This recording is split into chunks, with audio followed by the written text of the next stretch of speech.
대통령이 직접 지시를 했거나 대통령이 누굴 통해서 전언을 했다라고 하면 대통령도 공범이 되는 겁니까? 어떻습니까? 공모 공동정범이라고 부르죠. 공동정범, 공동정범. 공동정범이면 그러니까 형이 똑같게 처벌받습니다. 똑같이 처벌받는다. 기능적 행위 지배를 했다라고 형법에서 표현하기 때문에 그냥 대통령이 본인의 수족, 팔다리로서 그런 공무원들을 이용한 거기 때문에 함께 다 공범이 되는 거고, 이해하기 쉽게 말씀드리면 박근혜 대통령 사례가 있지 않습니까? 박근혜 대통령이 다 움직이지 않아도 같이 했던 수석들과 함께 책임지는 겁니다. 맞습니다. 그래서 지금 민주당에서 얘기하는 것들이 특검, 뭐 국조 얘기를 하지만 최근에 좀 저희 민주당의 발언이 좀 매워졌어요.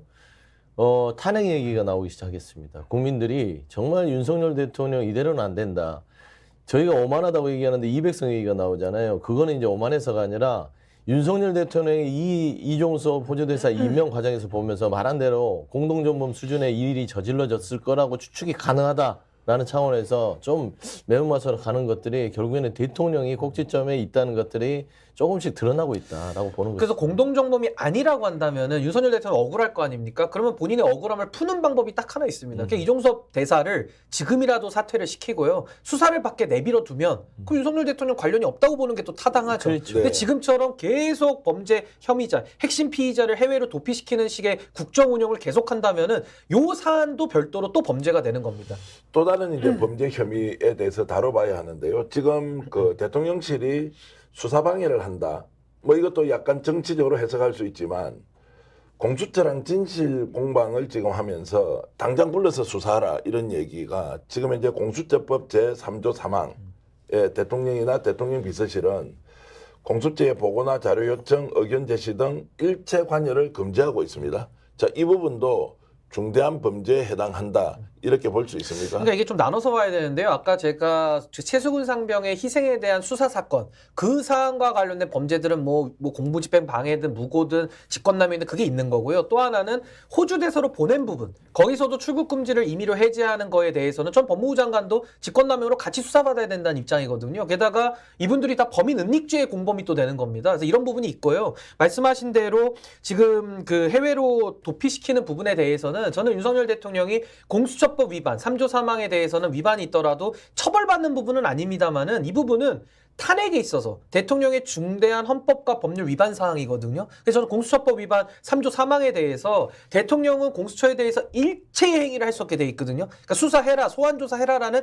말 자체도 하면 안 됩니다. 그래서 이 부분에 대해서는 수사의 중립성, 독립성, 특별히 고위공직자에 대한 수사를 전담하는 그 부서에 대한 그 법률상 지위를 무너뜨리는 거기 때문에 저는 이것은 중대한 법률 위반이라서 탄핵 사유는 된다고 봅니다. 우리나라 이제 법률 항목 중에 이렇게 이제 하지 않아야 한다고 명확하게 금지 규정을 해놓고 만약에 어겼을 때 처벌을 한다 규정 없는 이런 법이 좀 많이 있습니까? 법 규정이? 그렇죠. 뭐 가끔 있죠. 그러니까 선언적인 규정으로 뭐 공무원의 중립을 선언한다라든지 여러 가지 예. 법률적으로 이런 걸 하지 말아라라고 선언해놓고 법률 처벌 조항까지 안 넣는 경우는 덜어 있습니다. 그러니까 공수처법을 모르는 것이 아니라 알고 있지만 처벌 규정이 없기 때문에 적극적으로 개입해도 된다라고 좀 확대 과잉 해석해서 이렇게 지금 공수처를 압박하고 있다 이렇게 볼 수도 있겠네요. 뭐 법률이라든지 이 이상들을 고려하는 정부는 아닌 것 같아요. 그래요. 본인은 남들은 법을 잘 지키라고 얘기하고 법치주의라고 얘기하지만 본인에게는 해당되지 않습니다. 그러니까 법 위에 있는 권력을 행사하는 게 윤석열 정부다라고 얘기를 하는 것이고 그냥 이 공수처법에 처벌을 하든 말든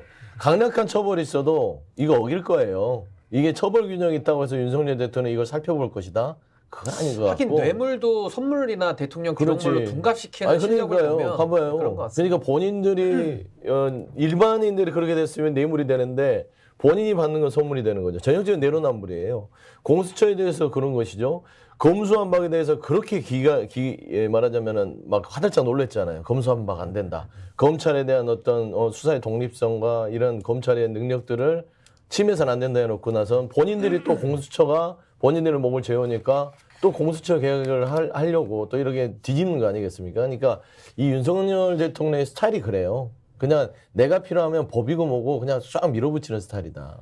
뭐 기대하지 않습니다. 근데 저는 서영주 대변인께서 윤석열 대통령이 법 위에 있다. 전 그 말씀에 매우 공감하고 동의하고요.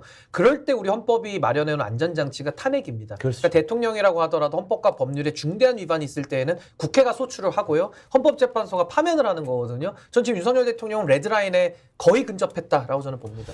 자, 그래서 이번에 이제 그 이종섭 전 장관의 귀국이 실제로 들끓는 밀심을 좀 누그러뜨릴지 아니면 더 확산시킬지는 좀 두고 봐야 하는데요. 어제 오늘 분위기로 보면 이게 정리가 되는 국면 아니다.